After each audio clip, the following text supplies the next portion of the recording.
What is up, fellow nerds, and welcome back to the Dapper Snapper Gaming channel, and welcome back to How Do I Want to Do This? This is our series where we take a look at all playable options available to players in Dungeons & Dragons 5th edition, and we rank them on a scale of 1 to 10, and then build them together.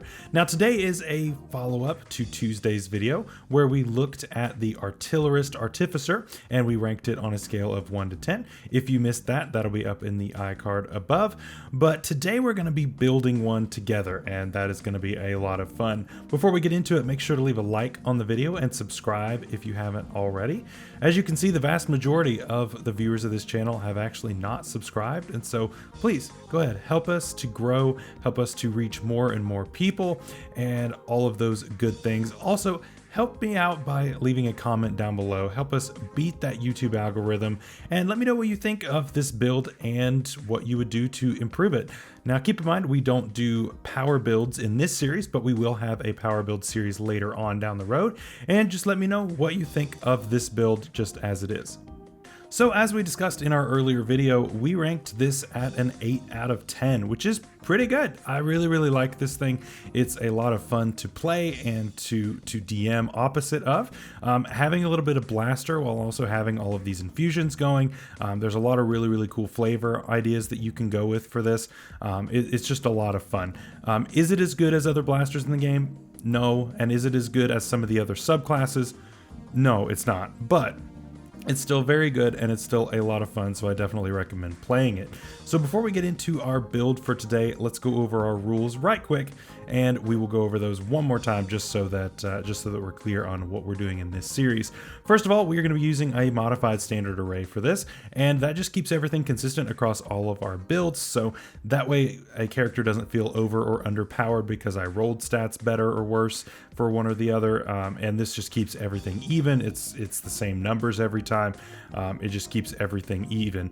If your table is different, if your DM would rather do point buy, would rather do rolled stats, always follow that. But at least for these, we're going to use the modified standard array. The next one is that we have to take our first level in the specified class or subclass, and that way we are consistent with what we have covered on this channel as far as starting equipment, saving throws, all of that good stuff. We've only covered the Artificer so far in this series, but we're going to be working our way down the line, and once we do builds in those specific classes, then we will be using those as well. And finally, we have to take at least 11 levels in the specified class. This just keeps it to where we're always making the most of this and taking more levels in this than we do with anything else, and we only are going to be multi-classing into one other class. So we have to take at least 11 levels in this, and then if we wanted to, we could take 9 levels in something else, and that is it. Like I said, we will have a future series where we are covering multiple different multi-classing options, so we could have 3-4 classes at a time. We will do that later, but for now, just for the sake of simplicity for learning, we're just going to, if we multi-class, only do one other class. So last thing, before we look at our build for today, I wanted to go over a little bit of my wife's build for this subclass. My wife recently built one of these, and she has been having an absolute blast with this thing. We even went out and bought a specific set of dice just for her to use with this character, and she is absolutely loving those. It is a ton of fun.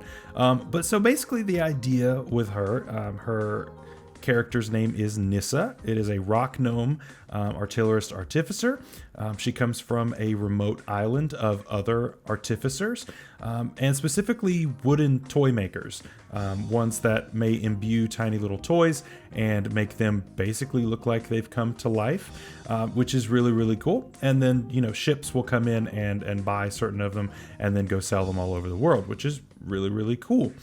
So she's kind of a pyromaniac though, and kind of, you know, started experimenting with fire and how we can mix these toys and other little mechanisms with fire, and so that's how she comes up with her Eldritch cannon. And so yeah, she has a little cannon that kind of looks like it came from the Grinch, and it has the little like straight legs that walk around beside her, and yeah, she accidentally caught one of the workshops on fire. Nobody was hurt, but she was kind of exiled until she figures out what she's doing, and doesn't, you know, burn everything down, which is really cool. But so yeah, now that's what kind of led her into adventuring, and she still thinks about home a lot, and she wants to go home, but she knows that she hasn't learned enough in order to safely be able to do that. So as far as mechanically speaking, she took the cantrip's magic stone and mending. So she is using a sling, which is pretty cool, as well as her light crossbow. Her light crossbow has repeating shot, but she does switch repeating shot day to day between the sling and the crossbow. So that's pretty neat. I really like that. And we have the homunculus servant as well. Her homunculus servant is one of the coolest ideas that I've seen in a long time. As far as when it is inactive, because she's not always using it, because sometimes she'll focus on her cannon as far as her bonus action. Sometimes outside of combat she'll have her homunculus servant. It just depends on the combat encounter. But so basically what she has is she has an opal that she keeps on her head, on a hat rather, on her head, and she has some matches in her pocket, and she basically lights the back of the opal. She's got a bit of flint on the back of it, and she throws it, and it basically looks like it catches on fire and turns into a phoenix made of matchsticks with that as the heart, which is really, really awesome. It looks a lot like one of the birds from the Super Paper Mario game that just came out recently. That's kind of the closest image I've got, but it's basically a phoenix that it's super cool. It looks like it's on fire. You know, it's safe to the touch. It doesn't do any damage or anything, but it's really, really cool. I really, really like it. She also took a bag of holding, and she also took the goggles of night to extend her dark vision, or to give it to, you know, human party members to help them out as well. So yeah, it's pretty neat. She's very steampunk-esque. My wife's really into that aesthetic, and so it's a really, really neat character that I really, really like. So I just wanted to give you that as far as a visual for casting her spells. She pulls out one of the toys here and there, and each toy looks a little bit different, and each of them does a different thing. Each of them are how she casts her spells, and so it's cool. It's really, really neat. I really, really like it, and so just to give a little bit of inspiration there, that is what my wife went with. So for this build, I went through a lot of options. I went through a lot of multi-classing options, and then I even went through not multi-classing at all. And yeah, I ended up on this one. But if you're interested in seeing what the honorable mentions are, that'll be at the end of the video. There were quite a few of them, so I hope you'll stick around and watch for those as well. So let's jump into our stats here, and we did decide to actually multi-class into the Sorcerer this time around, which is a really, really interesting one. Obviously, we're going to have to split our stats a little bit, because we normally would dump Charisma on this build, but we can't do that on this build. So we've got to be a little more careful with what we do here. So our highest stat is definitely going to be in Intelligence, of course. This is going to focus a lot on what we are maining here. All of our saving throws for all of our Artificer spells, our accuracy with all of those, all of that stuff is based on our Intelligence, and so we're going to be using that a lot more than Charisma, but we definitely are going to have to put some into Charisma. Next, our 15 is going to go either into Constitution or Charisma. Either of these you can make an argument for, but I'm actually going to go with Constitution. The biggest reason is that we are very, very squishy. We're a D8 hit die on the Artificer and a D6 on the Sorcerer. So we are very, very squishy, and we do not have very much HP. So yeah, it's a bit of a pickle as far as that goes. You're definitely going to want to try to stay in the back and not want to be the front liner. As far as our next stat, we have to go Charisma. We're going to go ahead and start off with that 13 so that we don't have to worry about it going forward. We're good to go ahead and multi-class if we need to. So for our 12, we can go into Dexterity or Wisdom. It's tough. Personally, I'm going to go with Wisdom on this build, just to help with our saving throws, but you definitely could make the case for dexterity, just to help with armor class, given a +1 to armor class, which is good. But also perception and wisdom saving throws. It's tough because you're going to face both dexterity and wisdom saving throws throughout your career, and basically, like, at those points you're always going to have chosen wrong, and then there are going to be times where you chose right. So it's just a 50-50 shot. They're both somewhat common, and so it's fine either way. And then finally, we of course are going to be dumping strength as our 8. We don't need that. We're just getting rid of it. Yeah, there's no reason to take any else. For our race, we're going to go with a little bit of a weird one, and it is the Mark of Scribing Gnome. Now, this was actually introduced in the Eberron book, which is where the Artificer was also introduced at first. However, some DMs do not recognize this as official, at least in the sense of that it can go into any campaign. Just because it wasn't put into something like Xanathar's or Tasha's. So just keep in mind that your DM may not approve of this class, or of this race rather, and so if that is the case, you've got the Rock Gnome as always, and Variant Human always works as well. Variant Human can let you take a feat at level 1. You could always take Tough, that'll give you some extra HP, buff you up just a little bit. So, that's always a really, really good option there. And then of course the Rock Gnome is great. It's a classic Artificer build, and it fits the Toymaker Tinkerer. It even has a feature that has the word Artificer in it. So I mean, it's part of the flavor. It's all there. So for the Mark of Scribing, we get +1 to intelligence, and then we're going to go +1 in charisma. So that is going to go ahead and get us to a 19 and a 14. Which is great. We also get a bonus to history checks and calligrapher's supplies, so we can make some maps. We pick up message and comprehend languages, and then we can get magic mouth at level 3. So those are all pretty cool. We also get an expanded spell list, which is really, really awesome. None of them are like insane, but you get some cool ones like Silence, Sending, and Dream, which are all pretty cool to have, and you don't get those normally. So that's a really, really cool way to pick up some really cool spells. And then as far as background, we're going to pick up Sage. That gives us Arcana and History, and that kind of fits our flavor as far as our race goes. All right, so we take our first level in Artificer as always, and so we pick up light and medium armor as well as shields. We get our perception, which I always do perception, but you're welcome to take any 2 other skills that you want. We get 2 simple weapons. I suggest 2 spears normally. You could also take a spear and a sling if you wanted to. I considered with this build almost going with like a sling master, I guess would be the best way to put it. Just basically finding a way to maximize the damage that you could do with a sling, which is interesting. And I think that I think the Artificer is the perfect class to do that with. So we may do that as a fun build later on down the road. So if you want to see a full sling build, let me know, and we'll see about doing that, because normally people don't take that. So we'll pick up our light crossbow, our studded leather armor, thieves tools, dungeoneer's pack, all of the fun things.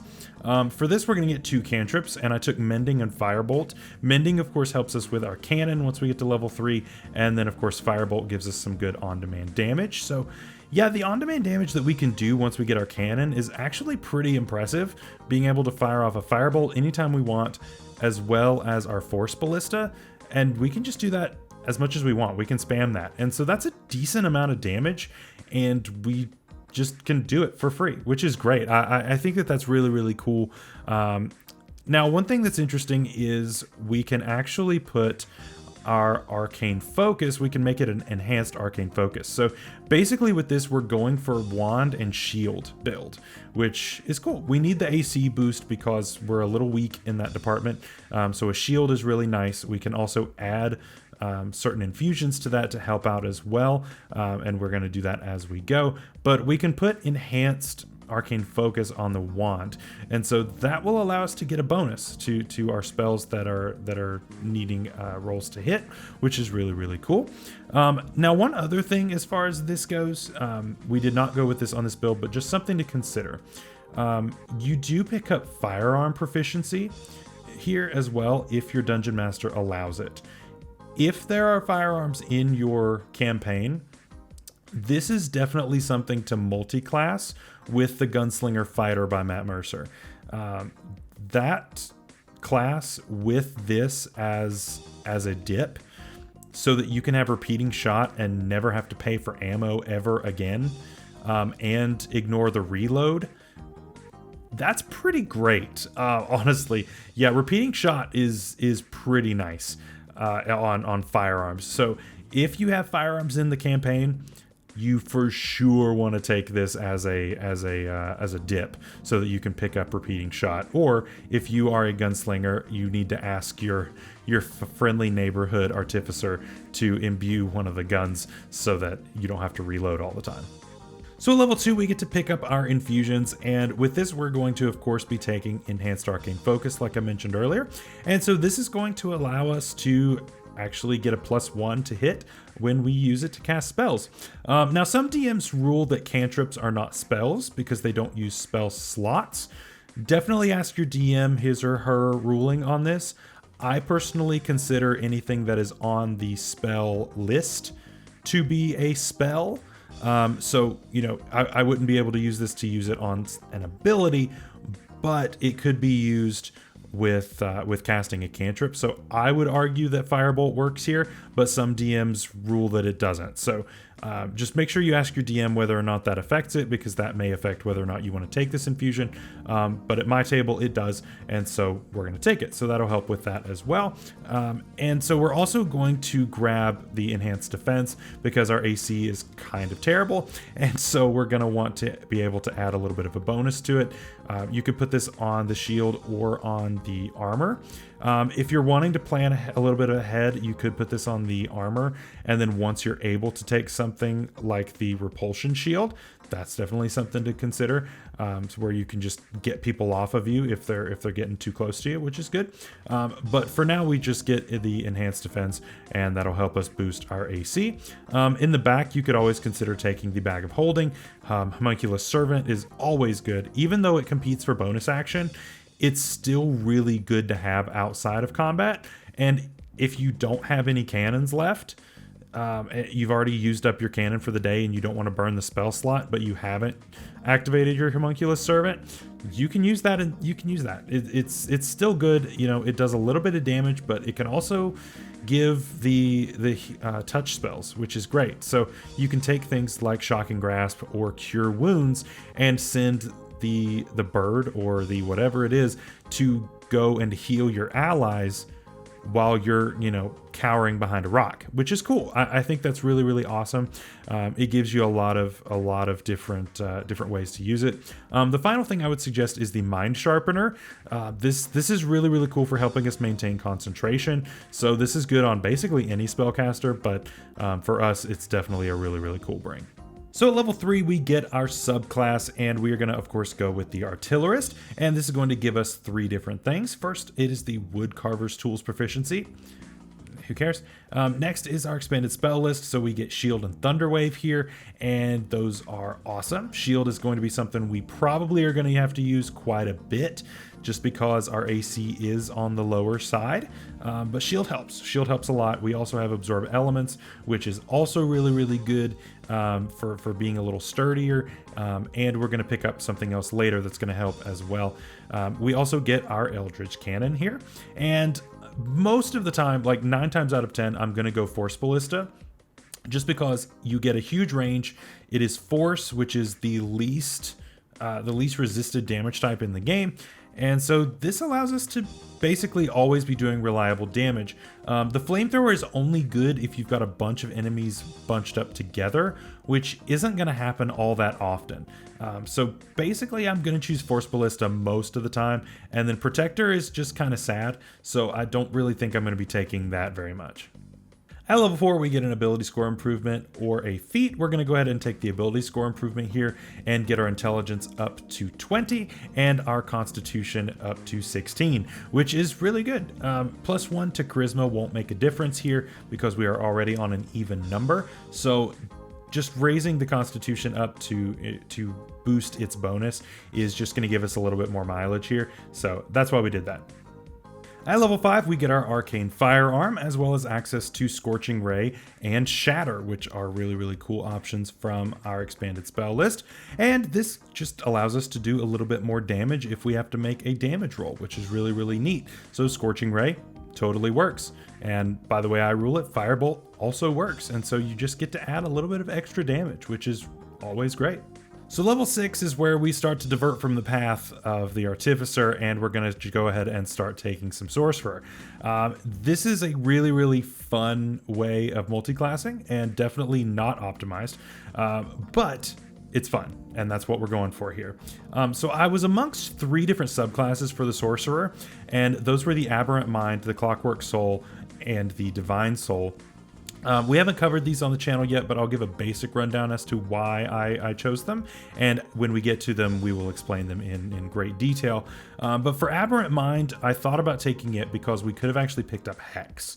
Hex would have been super easy to pick up and just as part of our class. Once we took the 2nd level in Sorcerer, we would have been fine, and we would have had Hex, just switching out one of the options. But we didn't do that. We also thought about going Divine Soul. And the reason Divine Soul is because you get access to the Cleric spell list. And there are a lot of really, really awesome options on that spell list that you can take, including things like Guiding Bolt, Spiritual Weapon, which is always good, and then Spirit Guardians as well as another, really good. I mean, come on, get closer to me if you dare. It's great, and we could have had just like little tiny cannons that. Little spectral cannons that fly around and stuff. It's cool. And if you want to go that route, great. It's awesome. But for the flavor on this one, and even though it is not quite optimized, we went with Clockwork Soul. Now, don't get me wrong. Clockwork Soul is very good. It is a very, very good subclass. And we will get to that when we get to Sorcerers. But it's a really, really nice one. And the level 1 feature is fantastic and adds a lot to this. But the biggest thing is the flavor feature that comes with at level 1, as far as having like spectral cogs floating around you, or having clocks in your eyes and things like that. Like, it's very Artificer, and so it really, really fits the flavor of the Artificer, and so that's why I decided to go with it. We also pick up 4 cantrips, which is really, really awesome. That's a great number of cantrips. We're now at 6 cantrips, 4 from this and 2 from the Artificer, and it's tough here. You can go with several different things. I think Mage Hand is a for sure to take, just because Mage Hand. Another one I would consider taking here is Mind Sliver. Mind Sliver is cool, and it's one that's not really explored all that much. But it has really, really cool debuffing capabilities, which are really, really nice for this build. And then you could also take up, if you wanted more damaging stuff, you could take that, or you could go with some utility. Minor Illusion, Prestidigitation, always good options. But you could also take something like Chill Touch or Ray of Frost, and those also would be decent options for you. Cantrips like this are not really there necessarily for the damage. They're there for that secondary effect, and that's really proven by those 2 right there. They have really good secondary effects. Not so great damage, but the secondary effect is great and can really mess up your opponents. So we also get 2 first level spells. The first one I think you'll probably see coming, and it's Magic Missile. Magic Missile is an absolutely no-brainer pick here. It always hits, and you can just upcast it to stupid degrees, and it's fantastic. It's great. Yeah, Magic Missile is awesome. It also does not worry about our charisma, which is also wonderful. So even if our charisma is a little low, we're still going to be doing good damage. And so I am all about that. Personally, I also like Chaos Bolt. It is not a great spell. I know that. I know that it is not a fantastic spell. I know that it is not optimal, having to have a random type of damage. But it's a lot of fun, especially when it starts chaining. So it's an interesting spell for sure. It is not an optimal spell, I get it, but it's fun. And we're going with a Pyromaniac here that is going from, you know, making little trinkets and stuff to blowing things up. And so I felt like Chaos Bolt kind of fit the flavor there as well. We also gain from the expanded spell list Alarm and Protection from Good and Evil. Now we already have Alarm on our spell list, so we can actually swap this out. And this is what makes Aberrant Mind and Clockwork Soul so good. And you can switch these out for other spells on the Warlock, Sorcerer, or Wizard spell list as long as they are from the Transmutation or Abjuration schools of magic. Obviously, I would have liked to have had Hex, which is on the enchantment list, which is one of the lists that you can take for Aberrant Mind, but we can still make this work, and we can make this work pretty well, honestly. And finally, we get Restore Balance, which basically means that you can cancel advantage or disadvantage within 60 feet of you, just at the cost of a reaction, which is awesome. That's amazing. So you can just look at your, you know, you have a fighter who's fighting at disadvantage. You're just like, nope, you're fighting a straight roll. Or an opponent is maybe flanking you or somebody else, and they have advantage. If you play flanking that way, they have advantage, and you're just like, nope, no advantage. And you just get rid of it, which is awesome. Personally, I don't play flanking that way, but just I know a lot of people do. But yeah, just or any other form of advantage. It also could really mess up an opposing rogue. So just watch out if your DM is trying to throw a rogue at you. That'll come up. That'll come up a lot. And so definitely remember that you have that ability. It's super good.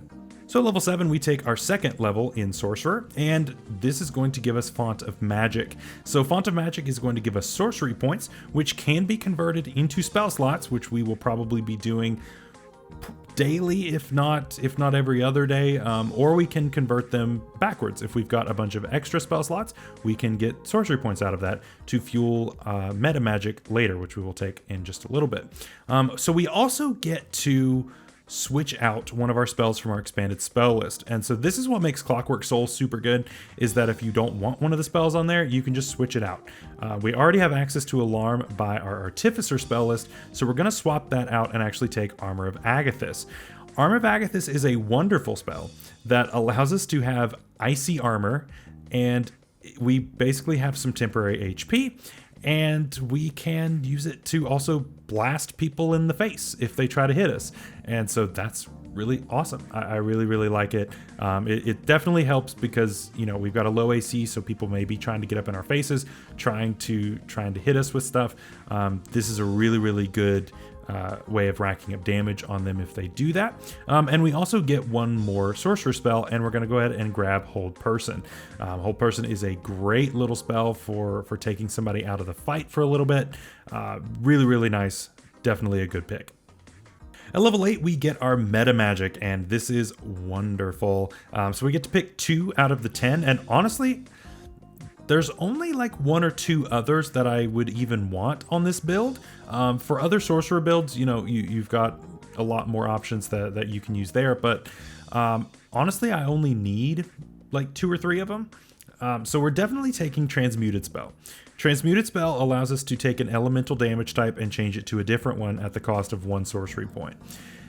This is awesome because we use a lot of fire spells. We get Fireball, Firebolt, Scorching Ray, all of these things that we're using, and we can change the type of damage that it deals.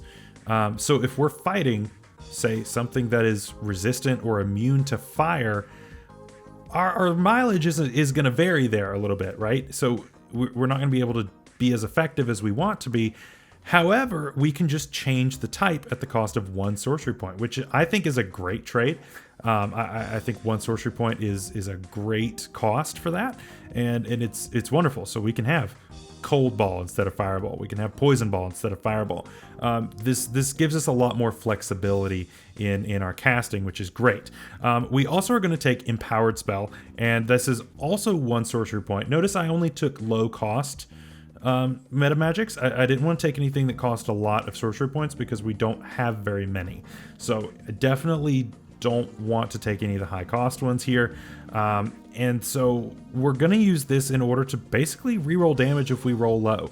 And this can also be used at the same time as the other one. So we can burn 2 sorcery points, roll a cold ball, and let's say we rolled a couple ones, we use that and we re-roll those and get a little bit better damage. So that's great. I think that they're awesome.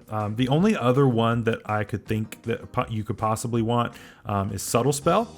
Subtle Spell is, of course, a great meta magic, and I like it personally. I think it's great, especially at high levels when you're fighting other mages and things like that. It's really, really cool. But I think that we do have to prioritize the other 2 for this. And we also get 1 more spell here, and we now have access to 3rd level spell slots. So you better believe I'm taking Counterspell. Counterspell is just amazing. Probably the best 3rd level spell in the game, and high contender for best spell in the game. It's up there. It's really, really good, especially against opposing mages. Anybody who wants to try to take you out of the fight, it's gonna be a tough one because you just counterspell it if you can see it. So yeah, it's great. It's really, really cool. The other spell you could take here is Hypnotic Pattern.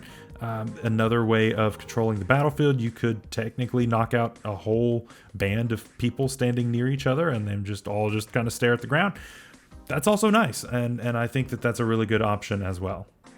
So for level 9, we get another ability score improvement or a feat, and here we're actually going to just raise either Constitution or Charisma. I'm gonna go with Charisma here just to help with our spell casting. But you know, you can also make an argument for Constitution. I like Charisma here because it helps to raise our spell saving throw. So that way Hold Person is a little bit tougher to break out of. Even if it is just by 1, that still could make a difference. The other thing is we get 1 more spell from the Sorcerer list. There are a few options that I considered here. Namely Hypnotic Pattern and Thunderstep were my final 2 options. And Thunderstep is great because we get access to a little bit of damage, and we can take a willing creature with us and teleport. Teleportation's always great, and doing some burst damage is always great. I ended up going with Hypnotic Pattern though, just because I think it's a little bit better and a little less situational, but a case can definitely be made for Thunderstep.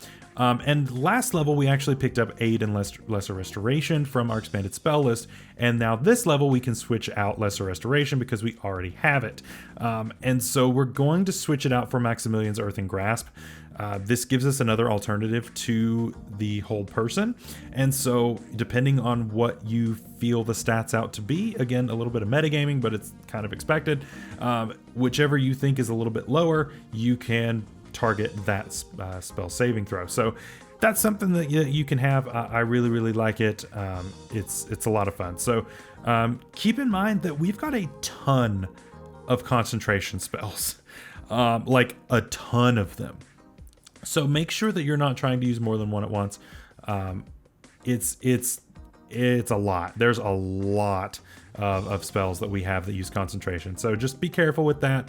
But it really makes you a really potent caster.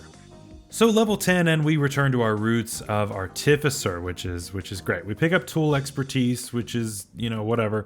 And we actually now have a 4th level spell slot that we don't have any spells to cast with it, but that's fine. And we learn another infusion, and we're picking up the Spell Refueling Ring for sure. This is going to help us have even more spell slots. And so this is absolutely wonderful as well. And we also get another cantrip. I'm gonna grab Guidance here, but you could also make a better case for Thorn Whip because we've got other spells that use our concentration a little bit better now. So I would say Thorn Whip is probably a little bit better, but you know, you could make an argument either way on that one because you could just Thorn Whip somebody into, if you're using the flamethrower, you can use it to bunch up enemies and then fire your flamethrower. So definitely a little bit of synergy there. So just whatever you feel for flavor. So at level 11, we get Flash of Genius, and this is going to allow us to have better saving throws, both for ourselves and our allies. And then at level 12, we get either an ability score improvement or a feat. So here I'm actually going to take a feat, but an argument could definitely be made to take an ability score improvement here. just to help boost our constitution or our charisma, either one. It's definitely a good argument there. But we're going to take a feat here because I want to go ahead and pick up something that I think is really, really awesome. And we're going to pick up Magic Initiate. You might be thinking to take Tough. Tough is a great option to take, and I really like that feat. However, I think that if you're going to take it a little earlier so that you're getting a lot more out of it over the course of having it. So we're going to take Magic Initiate instead. And we're going to use the Warlock spell list to pick up 2 cantrips and 1 first level spell that we can cast once per day. I wonder what cantrip we're going to take here as far as a blasty spell. Oh yeah, it's Eldritch Blast. Yeah, Eldritch Blast is like one of the best damage dealing cantrips in the game, and it deals force damage, and it scales with you based on your overall level, not your Warlock level or any of your other levels like that. So that is wonderful. And so you're now dealing a good bit of damage, and it's all force damage, and you can just do that as much as you want. And it's wonderful. It also combos in with the enhanced arcane focus because you have to make attack rolls with it. It's fantastic. It's wonderful, and I love it. We also will take Toll the Dead just because Toll the Dead, it's nice. Helps us mix it up just a little bit. And then for our first level spell, no surprise here, we're taking Hex. Hex is great because even though we can only cast it once per day, that's fine, because we can then move it around on our bonus action if the creature we had it on dies. And it allows us to just deal extra damage. So it's a great bring here, and being able to cast it only once per day is totally fine. It's another use of our concentration, so just be aware of that. But it's great. It's awesome. It's an amazing first level spell to grab, and only casting it once per day is not nearly as much of a restriction as it seems. So at level 13, we can now make our cannon explode, and we also get access to Fireball and Wonderwall.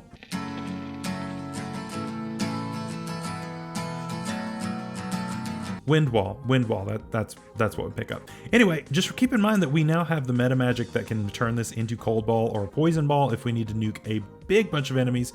Maybe they're resistant to fire. We can just make them really cold instead, or poison them or anything like that in order to get around the resistance. Then at level 14, we can attune to 1 more item, and then we get another infusion slot. So here, I would recommend either the Helm of Awareness or the Winged Boots. Both of them are really good for different reasons. And honestly, this is one where I'm really torn. Normally, Winged Boots is like a no-brainer, just to get yourself off the ground and be blasting from above while your cannon does things, and that is an amazing option. However, Helm of Awareness also has a really strong case here, just because you get advantage on initiative and you can't be surprised as long as you're conscious. That's also really good, especially for somebody who later is getting things like Wall of Fire and Wall of Force. You being able to lay down those spells really early is really good. And we also just picked up 5th level spell slots as well.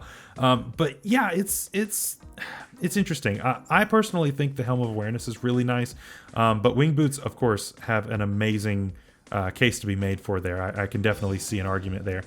We also get 1 more cantrip, and at this point, like, we already have a bunch of cantrips that do a bunch of different things, so just kind of go crazy with it. Whatever you feel you want. It's totally up to you. We have a lot of them now. At level 15, we get our spell storing item, which is always good, and it allows our party members to cast spells. So we can, give this to the fighter, put that on their weapon, or the barbarian. Now remember that a barbarian can't maintain concentration on a spell if he's raging. So maybe the barbarian isn't the best thing because obviously the barbarian wants to be raging. So maybe a fighter or a paladin or something like that that doesn't get access to one of your first or second level spells, you could go with that. So that's cool.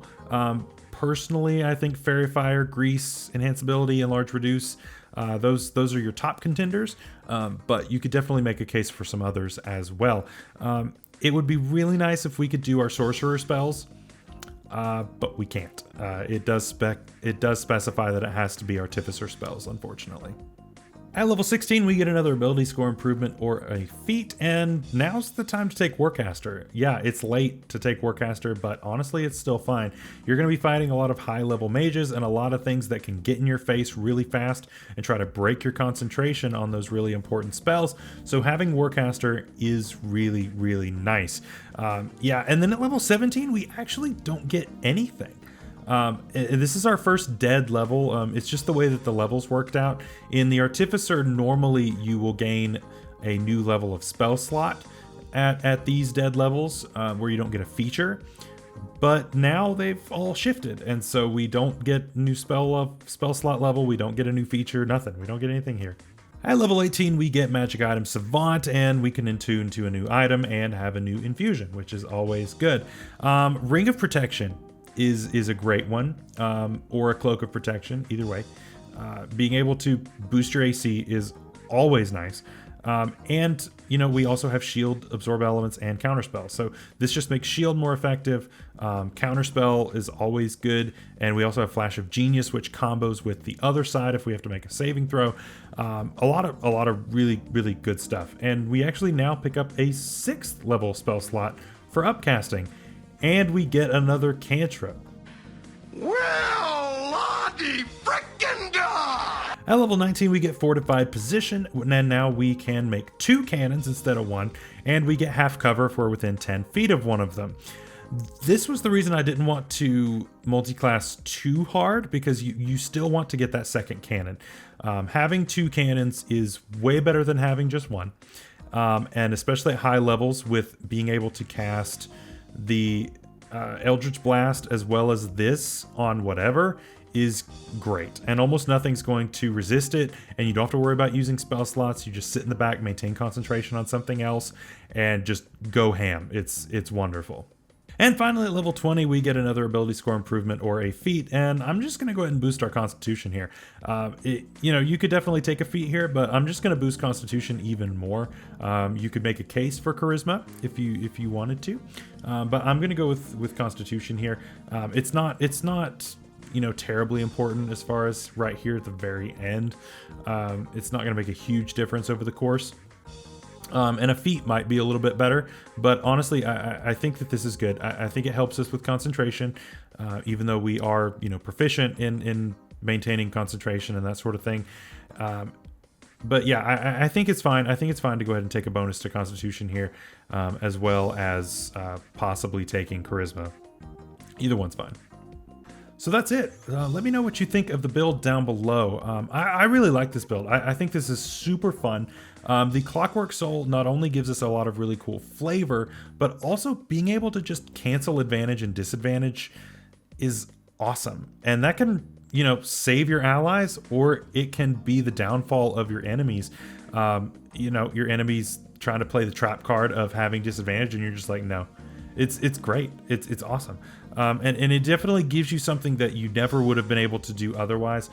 Sorcery points with the meta magic, giving you the ability to be flexible with the type of damage that you were dealing, is wonderful as well, because we get a lot of fire-based spells.